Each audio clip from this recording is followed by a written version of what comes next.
Hello, hello. Welcome, everybody. This is Neil with Portal to Ascension. Good to be here with you all. And today we have another amazing individual who is new to Portal to Ascension, definitely not new to the work, but new to our platform. And as you know, I say this every time, I love bringing, um, I guess, new talent, new gifts, however you can share it, but individuals that are doing this work around the planet. And my little thing on that is that I feel that right now we're in a process where people are tapping into the innate abilities, and a lot of the people in this world, not only you watching, but the individuals on Portal to Ascension, and you can go to our website portal2ascension.org, check out our presenters to see who we've been working with.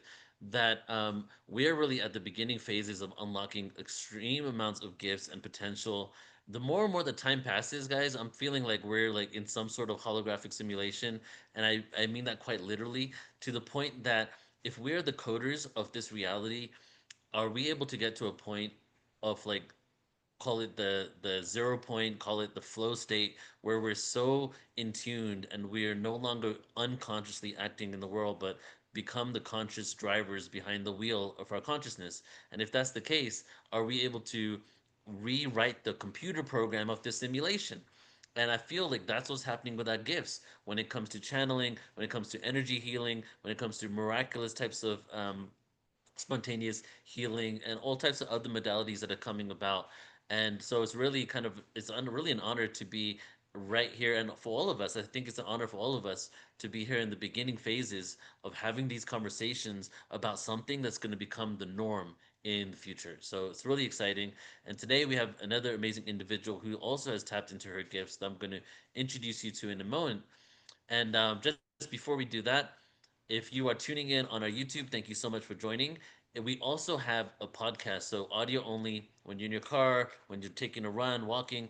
If you want to tune into our podcast, Portal to Ascension Radio, okay? Really trying to put some traffic there and make it go, get it big as possible. So check out our podcast. Spotify's our number one platform, but we're on everything. And go ahead and leave a review as well. That really helps us out. And then also, if you are new to Portal to Ascension, don't know about us, go to our website, portal2ascension.org. We do around 80 events, 70 to 80 events a year. 70 to 80% of them are online, online conferences, webinars. And then we do in-person retreats, conferences. We do a conference in Glastonbury, England every year. We do a big expo in San Rafael in the Bay Area every year. And we just everything and anything for consciousness. And in the production realm, we have either done or we're in the works of doing. We even have a cruise coming up, 10-day Greek island cruise that's coming up um, in March 2026, and that's mysteryschool@sea.com. But for all details, everything Portal to Ascension, you can just check out our main website, portal2ascension.org. All right, so today, everybody, we're going to be tuning in with Jessica Taylor. Jessica is the intuitive channel, energy translator, and spiritual guide dedicated to helping others reconnect with their multidimensional essence. She shares transmissions from higher consciousness, including the Pleiadians, offering insight into humanity's awakening and the energetic shifts shaping our collective evolution. She blends grounded wisdom with cosmic perspective. Jessica bridges ancient knowledge and modern awakening, empowering others to trust their intuition, align with higher frequencies, and live from their true light. And her website is jessicataylorintuitive.net. Jessica, so good to have you here. Thank you for that wonderful introduction. Definitely. I'm excited to have you here. And I love doing this because a lot of times the first time I work with someone is interviewing them. So if I get Yeah. to like really know about you. So I would love for you just to start out with, let us know your story, your journey. We all come from different walks of life and then end up in this work. So did you feel like you always had your gifts through childhood? Was there a milestone moment in your life that kind of shifted you from one world into another world? What was your journey Yeah. like? So yes, I was quite intuitive, quite psychic as a child, and I used to experience a lot of phenomena. Actually, there was a lot of things would move about the house, and I'd see apparitions and things, and very much through sentience as well. So a lot of feeling when there was spirit around, and I'd have insight into certain things that might have happened in a house or a location that when I was very young, where people couldn't work out how I would know that. But then it took quite a journey to get to the point of becoming a channeler. I think I had to break down certain paradigms and work through certain elements of shadow in order to be able to attune myself to the frequency that's required to step into that connection with the Pleiadians and different other frequencies that I channel. And through the sort of mid 2010s to 2020, I owned a business. I owned a restaurant, and I went through a bankruptcy with that business. But at the same time as going through that process, we were running a psychic development circle at the restaurant. So I was not understanding at the time that I was focusing all my energy on wanting to do psychic work and work within that field, and wondering why the business that I had wasn't working out. And it's that true alignment is what you're truly aligned with, and everything was being stripped away so that I could start working with that. So I learned conventional mediumship. That was a way to be able to bring through the messages, learn how to direct them, learn how they were for, and also build up that state of trust. Because I'm sure you know, Neil, when you channel, you're putting a huge amount of trust in the information that's coming through and in the guides that bring that through to you. And so by having experience in evidential mediumship to begin with, that really helped me to feel connected to that kind of wisdom. And then I went through a journey of a lot of personal progression and learning how to regulate my nervous system, alter my vibration, and move into higher states. And it was then throughout that I've initially started connecting with the Pleiadians, as well as Lyrans and some other beings, a lot from ancient Egypt too. That all started to come through in meditation. But it was the Pleiadians in particular who kind of gave me the message, really, that when you're ready, we will use you to speak, if you're going to give us permission to do that. That it's so interesting you just say when you're ready, because that seems to be the number one thing that I hear from people that channel. And did you ever get like kind of like a Mission Impossible thing? Like this is your mission if you choose to accept it, Yeah. because some of them say like they give you the whole thing of like if you don't want to accept it, we'll just close the door and head out. Did you Yeah, get I think that? that's what they were doing. So the main being that I channel is, his name is Kistos, and I felt his energy come through for a good 6 months before he actually spoke. And when he did decide to come in and speak, I was actually just doing a meditation, I think, for social media, and I had just felt this whole change come over my body, and like the warm liquid through the top of my head, and I could feel this like presence around my whole aura, which was it's hard to describe. It was different to an astral projection or that kind of experience. But there was a few words, and it was like a moment of, yeah, okay, are we gonna do this? Are you okay with this? And then once I gave that full consent, and then that was it. He was kind of away. It took me a while to learn how to keep my consciousness to the side and not pop back in. And when I first began channeling, I would be in a really, really deep trance. So I'd have absolute blackout, no memory of it afterwards. Whereas I found that the more comfortable I got with it, it was like it was less necessary to be quite so deep. So I'm in a fairly deep trance when I do it, but it's like now it's like remembering a dream. So I'll remember the odd bit from it, but I still have to listen back to the recording to know fully what's been said. Right. How long ago was it that you were having those moments for the being in a deep trance where you're having a blackout experience? A couple of years ago. Okay, okay. Yeah. Because I've also noticed that a lot of deep trance channels they're phasing out in, and Yeah. not that like maybe some of them are stopping to do the work, but I'm saying what they're becoming more conscious channels now Yeah, I where there's asked the this marriage Pleiadians going on. about this. I channeled on it quite a lot, because when it first started happening, when I first started to become more like awake as I was channeling, for want of a better word, I wondered whether I was losing the connection. And so I asked them about it, and also about channelers of the past, like Edgar Casey, going all the way back, completely unconscious. And they said that it's because the consciousness of humanity is changing.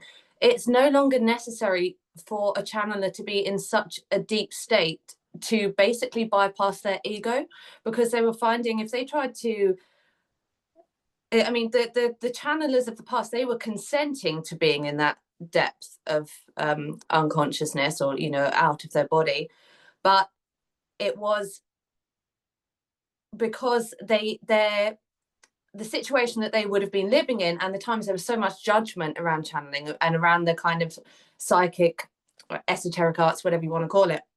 So in order to be able to bring through the information without filtering it by their own consciousness or their own ego, they'd knock them out real deep.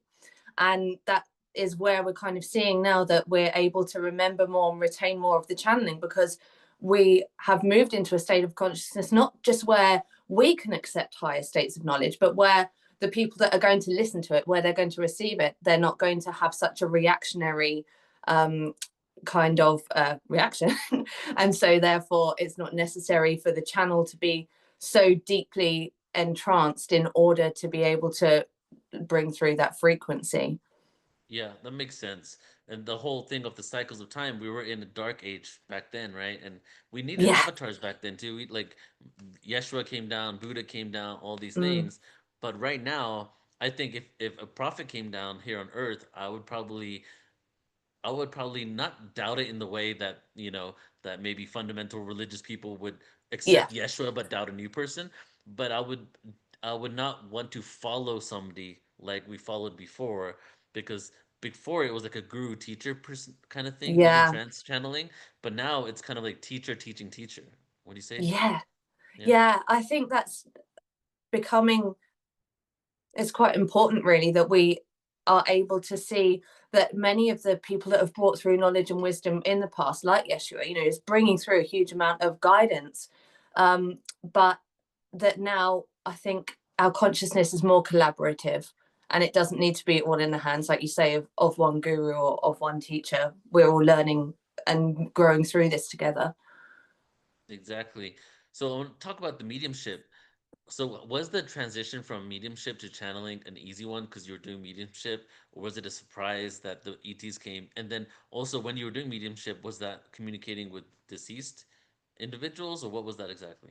Yeah, so that was usually people that had passed over, and you get the names and you get the details to the inside of the so often the relative has come to make that connection because someone's passed over, and you get a lot of details to begin with of like the person's house or things that you can describe to them that they know that you couldn't have known otherwise, and then you get the name through quite often. So that was just, like I say, that kind of conventional format of doing that. I didn't consciously decide, oh, I want to go and like work with ETs, I want to be a channeler. That happened gradually. So I had to, I stopped working for a while when my circumstances changed and I had my children. So when my eldest was in his really early baby phase, I wasn't really able to do much work. And then he was 8 weeks old when the first lockdown came about. And I was a little rebellious, didn't fully go along with the narrative, and developed a meditation group with a bunch of other people that were feeling that there was something amiss. And they were all quite spiritual people. And we started using intention meditation. And we did that together every week. And it became this massive thing where there'd be several hundred people taking part. Some of them would, they get the link and take part online, and we do that. And it was over that process that I felt my frequency start to shift quite a lot. And that was partly because my life circumstances were in just so much joy. I was in just such a joyful state all the time, regardless of what was going on externally on the planet. I wasn't really connecting with that because it didn't match my vibration. And so my frequency lifted, and it was through that group meditation and doing that regularly, we started to get some really profound messages that were clearly for humanity. They weren't individual things about our personal lives. This was like tuning into something much bigger, I think, maybe because so many people became a part of it.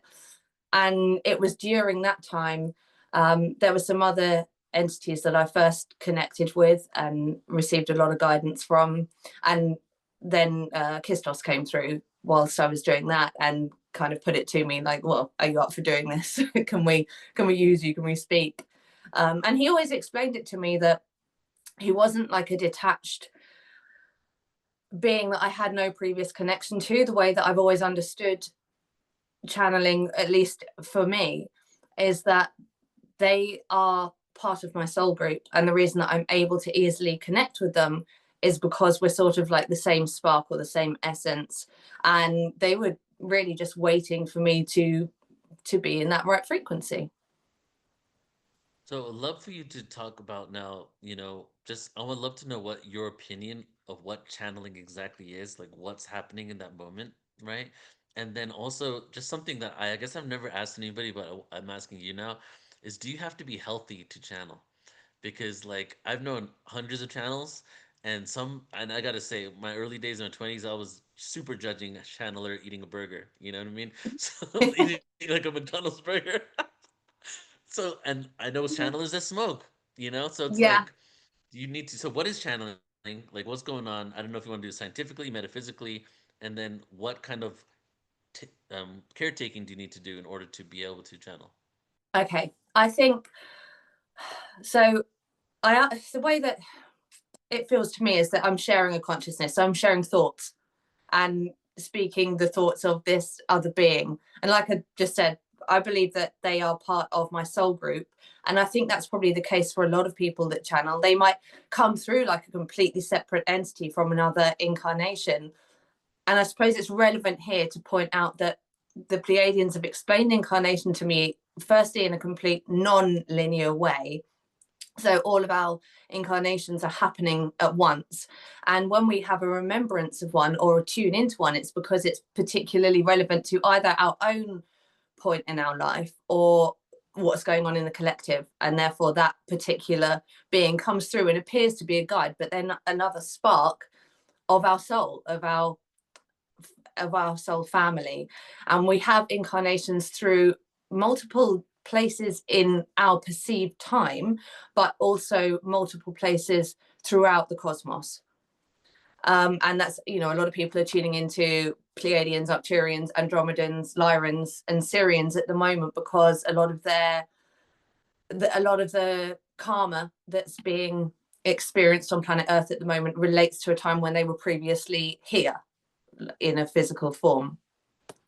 So, but in terms of, right, so we share a consciousness, and I think it's like trying to tune in a radio.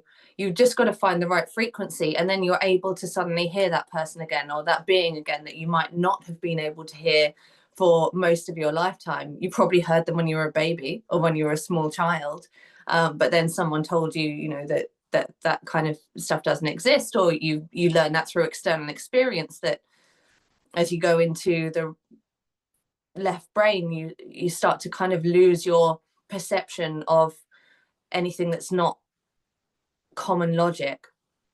So yeah, I see it as sharing a consciousness, sharing thoughts with another being. When it comes to the body and health, I think it hugely depends on what you're channeling. So what I found when I started to channel ETs was that the amount that I would get information through from human spirits that had deceased, it dropped dramatically. It still happens, and I still sometimes do the odd session like that with people, by request, but it was a lot less voluntary. I experienced a lot less phenomena from ghosts and the hauntings and things like that. And I think it was because my vibration had altered, and therefore beings of that kind of vibration just weren't using me to tune in anymore. So there's a lot of mediums actually that I've noticed that channel or that make connections with people who have died. So a lot of the platform mediums that you see, and they like pick out different people's relatives from the audience and stuff, that have a lot of really toxic habits. And I think that it's probably unconscious, but if they stopped those habits, their vibration would rise and they wouldn't be able to tune so easily into like some of the beings of the deceased. So for a moment, it could seem like they've lost their ability, but actually all you'd need to do is wait and find that you could just tune into something higher, because maybe that's what you're being called towards. But it's almost like, I think a lot of when we have addictions or certain habits or certain things that are not healthful for us, it is because it's how our nervous system or how our ego feels comfortable in terms of level of vibration. And so we unconsciously actually choose to keep our vibration lower, which stops us from then experiencing those kind of higher realms and higher entities. It's not that I don't think you can channel high frequency beings if you're in a poor state of health, but I would always have a bit of a question mark around it. And also as to whether there was maybe something posing as something else, because Yeah. sometimes the discernment can go. And when you have certain substances around your body or low states of health, it can really affect your vibration. So your vibration is the thing that protects you from those low frequency beings, because nothing can come into your reality that you don't resonate with. So if your Right. vibration is really high, like demonic type entities can't latch on, because they can't hold space with you for long enough to actually form an attachment. And Yeah. which is why we see people that have got serious drug addiction problems, or there's a wide spectrum there, who quite often have entity attachment, because they vibration is going to be a kind of enough of a ballpark that thing can latch on. Yeah, I'm actually doing. We spoke a little bit about the channel panel before this, Mm, and I'm actually putting together a presentation called "The Science of Channeling," and it's all about like what's actually happening scientifically. I'm showing like scientific studies, and in there, there's this one slide that I have that there is this. I forget the name of it now, but there's something within our neural networks that are receptors and sensors for subatomic frequencies. Okay, okay. and so the whole thing is like, for example, birds.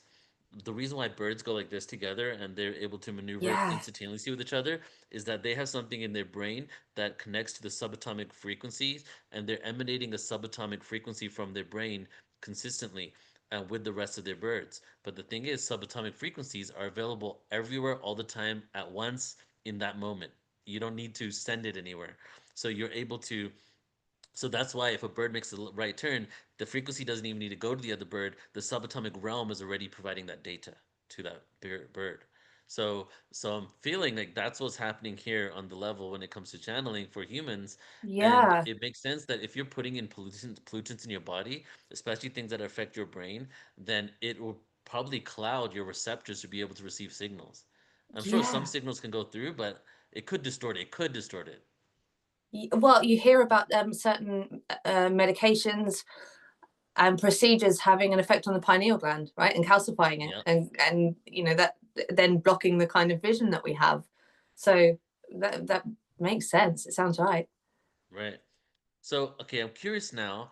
Um, you said that when you went from mediumship to channeling, and that when people stop doing certain vices, sometimes, not all the time, but they actually can move into a different vibration, and all of a sudden they're not talking to people that have passed away, they could be talking Mm. to ETs. So, is that your situation? Did you have a shift in your life that moved you into now connecting with ETs?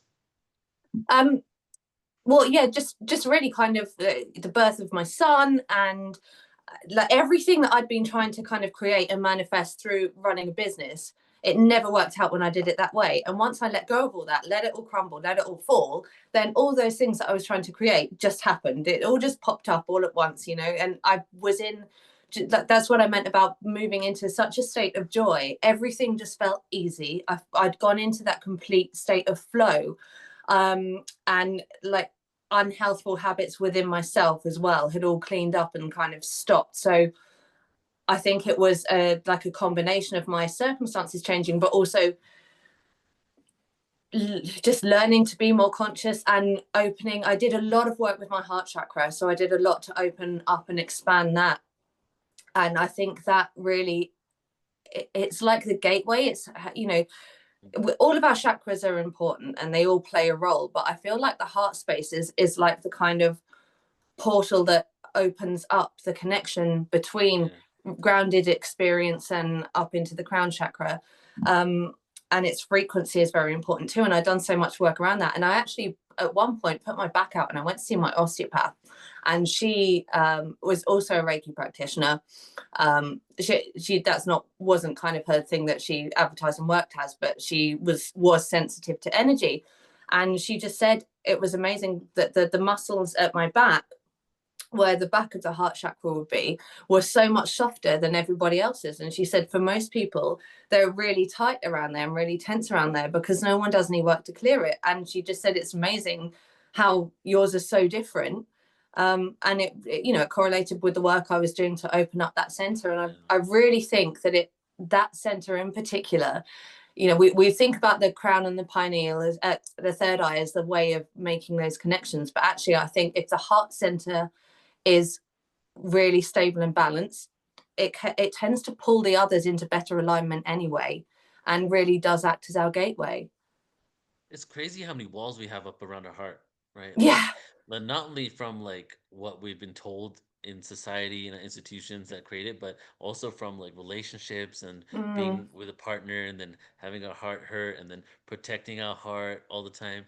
It's like such a sincere, beautiful thing that we want to protect our little hearts, you know? yeah. But at the same time, that disconnection by creating all those walls, I feel like maybe like tell me what you think about this, but I feel that part of the human situation is or the experiment is how open can we keep our hearts even when the world around us keeps shutting us down. Yeah. And I think that we see that a lot with fear-based narrative. Once you move True. into heart space and you drop back into it, it eradicates a lot of fear.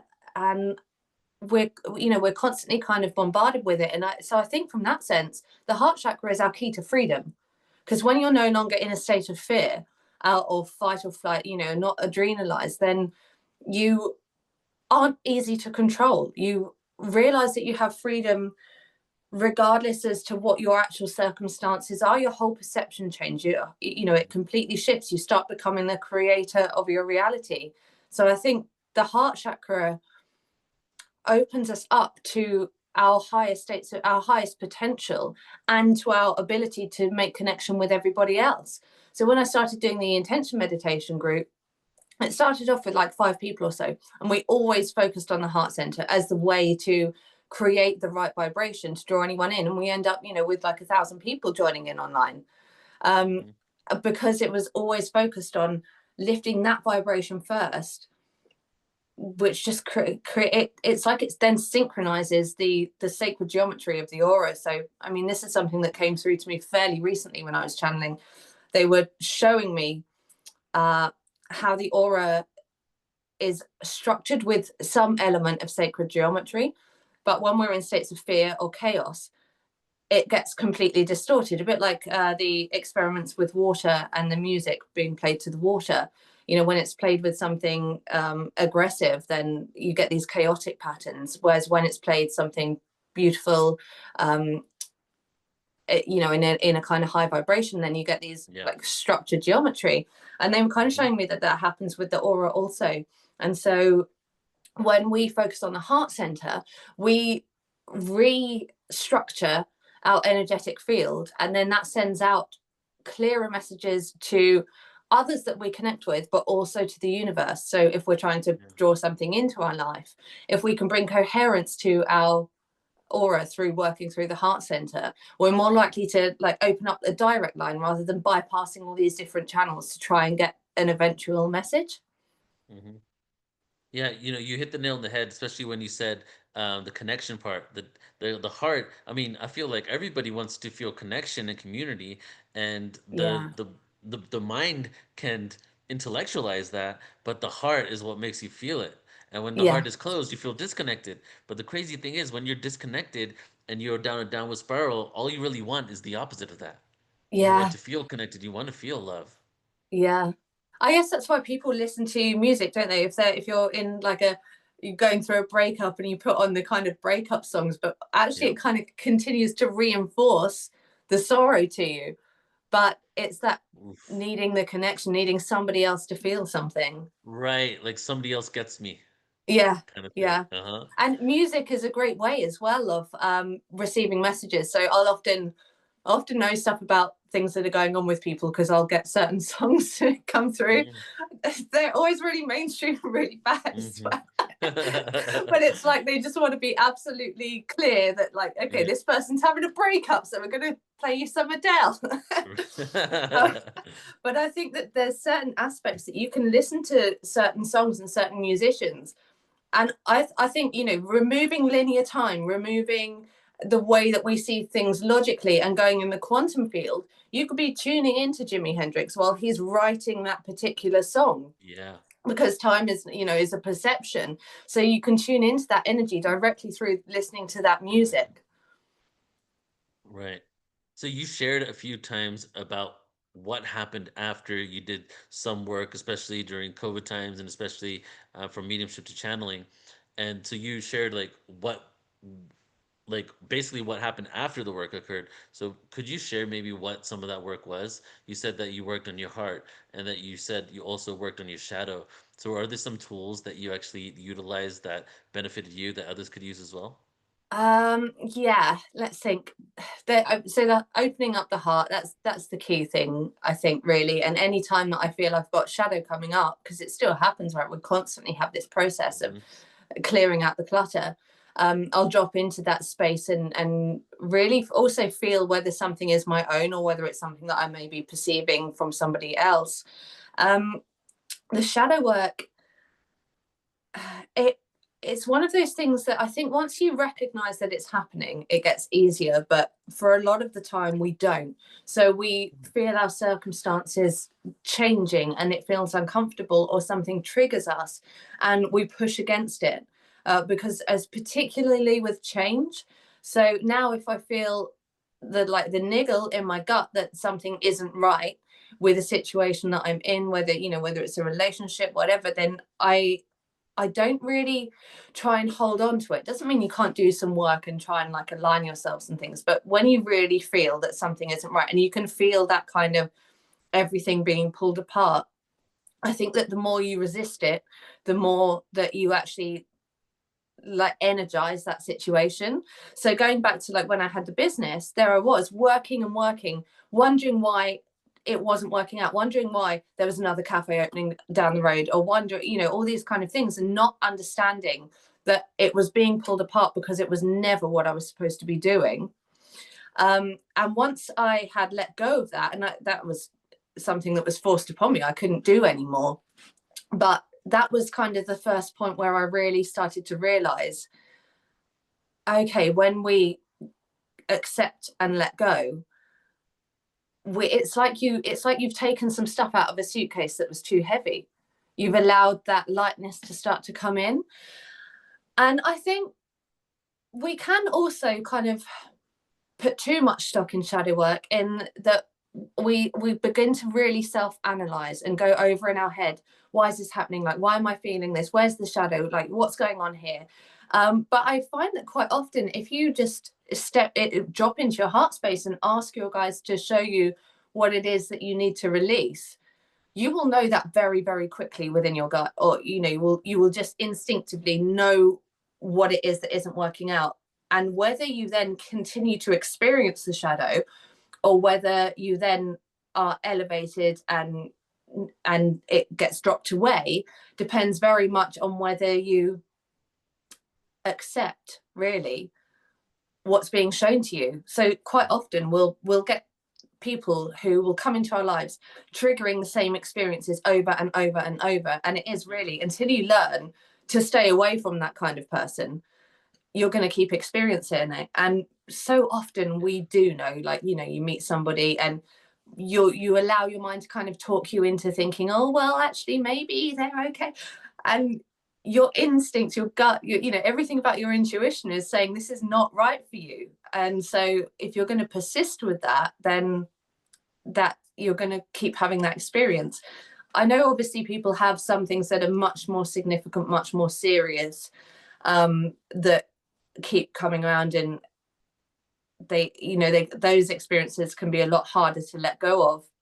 And I think Yeah. there are different practices that are more specific to do, but that can be connected to humans and human trauma, you know, and that's a slightly different thing, or it's a more packed version of our shadow work, the aspects that we can recognize within ourselves and learn to stop repeating certain patterns.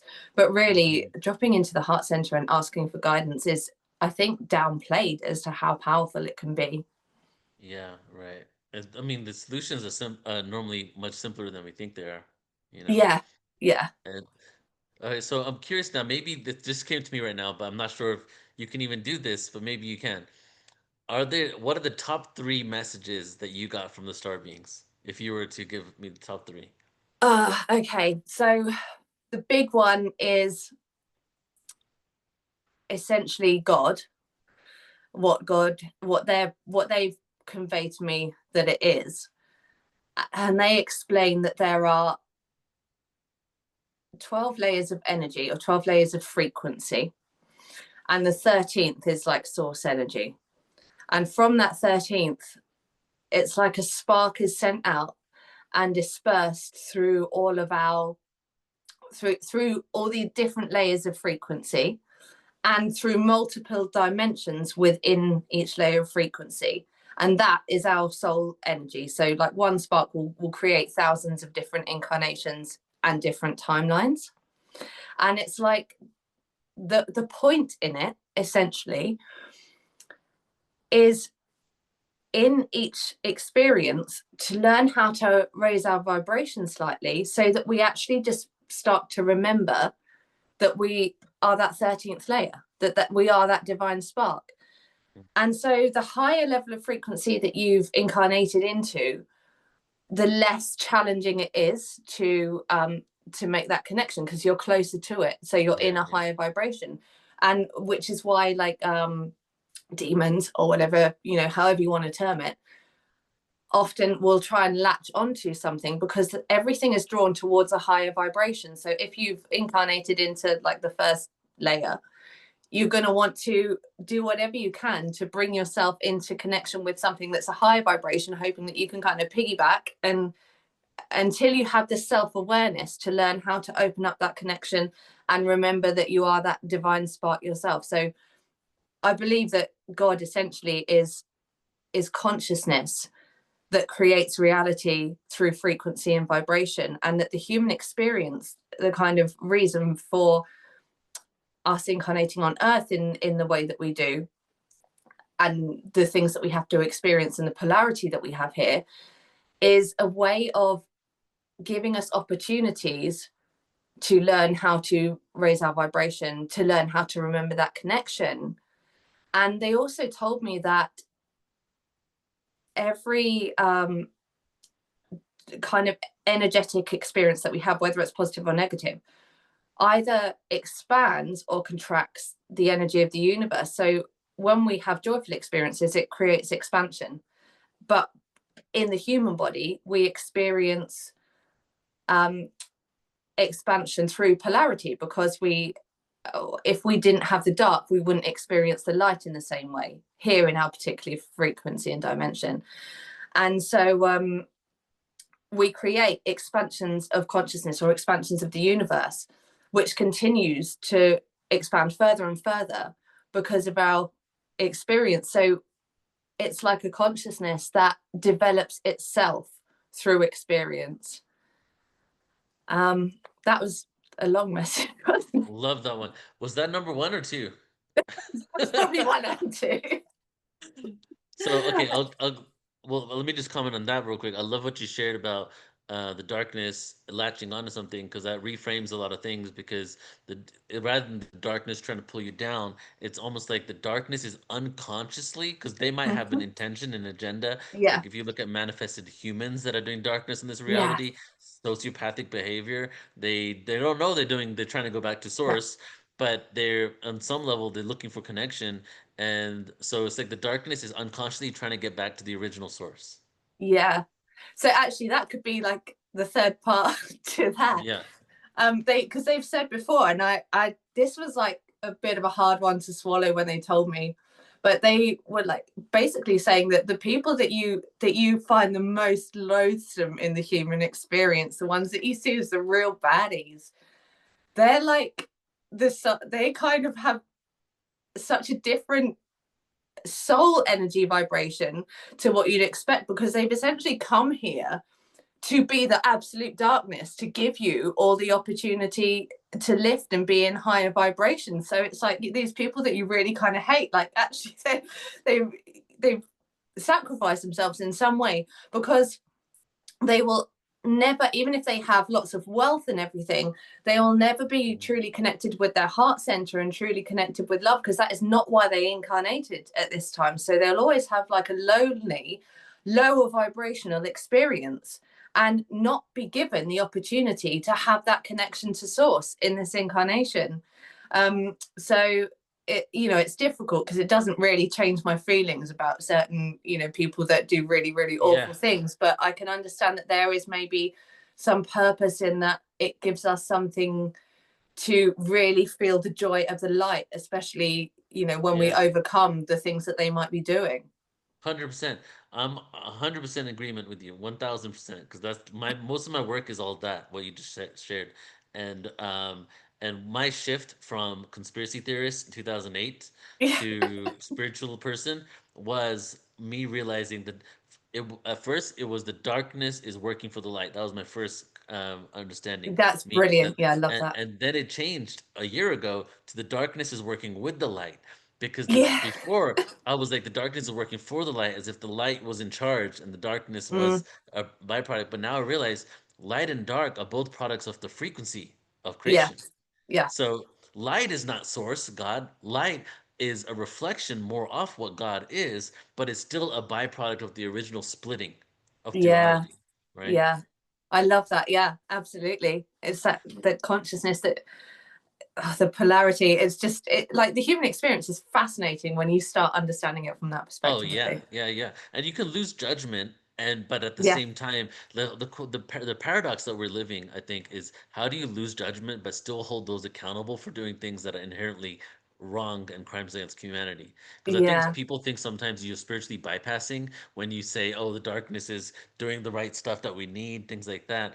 But I think when you see the darkness as being that necessary evil, for lack of a better term, you can look at it from a place of neutrality rather than being reactory. And when Mm, you're not reactory anymore, you're not coming from emotional triggers and doing something that's completely off the wall in regards yeah. to, when you're neutral and you see it, you can make an informed decision of how to rehabilitate the darkness.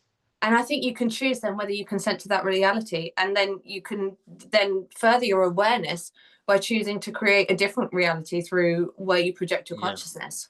exactly. So I have a couple more questions here for you. Now, I would love to know, what does first contact have to do with shifting our consciousness into a higher octave? I mean, I've wondered about this, and I think this question has been asked a little bit while I've been channeling. Hmm. But putting it in those terms, I think it's a way of maybe unifying our awareness, because that we are so conflicted on this planet as to what the truth is. We all have different versions of truth and different versions of reality.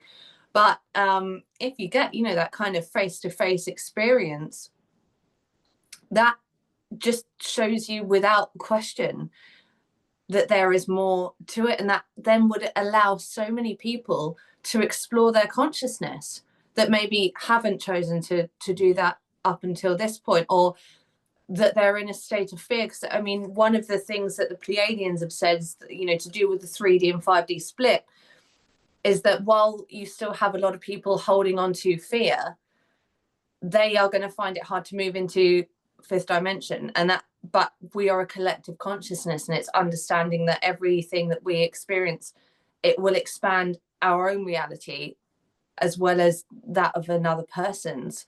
So when we have first contact and feel the removal of that fear, because the vibration is often so high from those experiences, if you can imagine a whole mass of people experiencing that shift in vibration and shift in perception, that ends, well, it wouldn't end, because there'll still be people that will choose not to accept some reality, but it's going to certainly change the whole paradigm of like religious wars and our idea of being separate from everything, when we realize that we have family in the galactic, not just amongst us on our planet. It will trivialize the squabbles essentially that we have here now. Yeah, exactly. All right. So if there was a question that you would have wanted me to ask, but I didn't ask, what would the question be and what would the answer be? Oh my god. That's a new one. This is the second podcast I've said this on. um Something of either about you or just about the world, life. It could be anything. I'll think of a thousand things when we come off of it, like when it's on the spot. Or you can close out with your message to humanity. Yeah, I feel like just stumped when it's kind of in the moment like that. I think the main message. Oh, so yeah, the questions. What's the main reason that the Pleiadians like come through and make contact, and why do they want to talk? And that's because they understand that we are at a pinnacle point of changing the trajectory of humanity forever, of lifting ourselves into the highest states of consciousness. So the message that they come through with consistently, and the reason that they explain what source energy is, and that we have divinity within us, and that we are able to connect with multiple consciousness, is because essentially you create your own reality through your consciousness and how you choose to project it. And their message is always that we are infinitely more powerful than we have allowed ourselves to believe. Mm. And that everything, they actually, this came through, I think, last night. They said that things like the human fascination with magic isn't because it's something that we can't do or can't experience. They've said it's because it's a memory. And they've said that everything that is imagined by humans is imagined because it has happened. And the reason that it has happened is because of how consciousness creates reality. So if something has been perceived, there is some timeline or some dimension where it's happened. And so when we want to tune into magic, or we want to tune into energy or higher beings, it's because we actually have a memory of already having that connection, and we have lost it, and we do what we can. We use our imaginations, we think, to find it again, but actually we're just remembering. Right, love that. It's like basically our subconscious mind is something in the back of our subconscious mind. Something doesn't seem right, and these memories almost are. They definitely are filling in pieces of that lost puzzle. Right, Yeah, having amnesia on this planet, and I loved what you said about we are more powerful yeah, than we allowed ourselves to think we are. I think that's what you said, and that's the key. That's also the key of reclaiming your sovereignty is knowing that yes, you allowed this to happen, yeah, and yeah. not in a judgment way, but in a way that allowed it because you wanted to experience this And you can darkness. choose not to experience it anymore. Now is the time to let go of that, and it's been generations where we've been in that reality, so it's Yeah. taking a little while. And would you say that's why we're seeing so much chaos, turmoil, and confusion in the world? Yeah, Is they've said that basically the chaos is the collective shadow work. So Mhm. it's having to purge and release everything that is not going to be taken with us into the next vibration, and that's why it's ramping up so Yes. much now. Yeah, I love that. We can go. That could be a whole podcast on its own, to be honest. Yeah. You know, we talked about forever. Well, okay, so Jessica, thank you so much for being here. As we close out, love for you just to share, share about your work, what you're doing, what you're offering people, and if you have anything like that's coming up, any events or any courses, anything like that. Yeah, sure. So I do offer one-to-one channeling sessions as well, which are all bookable through my website, jessicataylorintuitive.net. But I also I do platform events, and I haven't got any in the pipeline as we're coming up to Christmas. But as we go into the new year, there'll be online channeling events, which you can get tickets to all through the website also. Beautiful. Jessica, thank you so much for being here with me. I'm excited. This is our first time connecting, but we're going to be working together quite a lot, I'm Yeah, I've sure, in really the years enjoyed to it. come. Thank you. Yeah, so I appreciate you. Thank you for all the work you're doing, and let's just keep creating magic and moving forward in this Yeah, new world. Yeah, yeah. Thank you so much, Neil. Thank you for having me here. my pleasure. So thank you everybody for tuning in, And just one more time, if you want to check out the audio only, go to Portal to Ascension Radio on Spotify, Pandora, all of that, and portal2ascension.org for all of our events. We have so many beautiful, amazing things coming up. Feel the time for us to come together in community in person is it's more important now than ever, because when you're together with people, you share that heart coherence, like we're speaking with Jessica here, and having that connection. It's a beautiful experience, especially because so many places in the world. Like I live in California. Well, that's where I was living, and we're oversaturated with consciousness events there. But there's so many places in the world where they don't have this, and maybe you're from one of those places. So please tune in to Portal to Ascension. Join us on our online events where you can have that sense of community, and then hopefully we'll see you at one of our live events as well. So thank you everybody once more. You can check out Jessica at jessicataylorintuitive.net, and you'll be seeing a lot more of her and some more people coming soon on Portal to Ascension. So thank you everybody. We love you. Have a beautiful rest of your day. Bye bye.